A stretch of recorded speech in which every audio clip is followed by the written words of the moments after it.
So this is a sheet of 1x5, like I said earlier, 2080 3M vinyl in the silver microfiber pattern. It's got nice texture to it actually. It's got some dimension to it, which I didn't really expect, and I kind of went for that more, what do they call it, open pore than the full gloss, but it's probably more of a satin. Probably tell that from all the reflections you're seeing.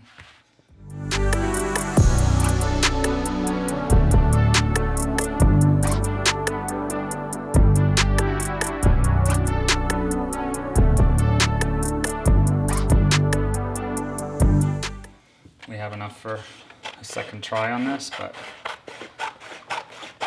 you know, what do they say? Better to have it not need it than need it not have it. Let's see if that's gonna work out. Oh, you know what?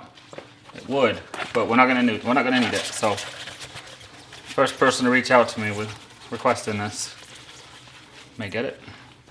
Or watch to the end of the video, see if we use it. Okay, it's cleaned up. Look at all these fun holes we have to work with. There's more cavities than there is coverage here.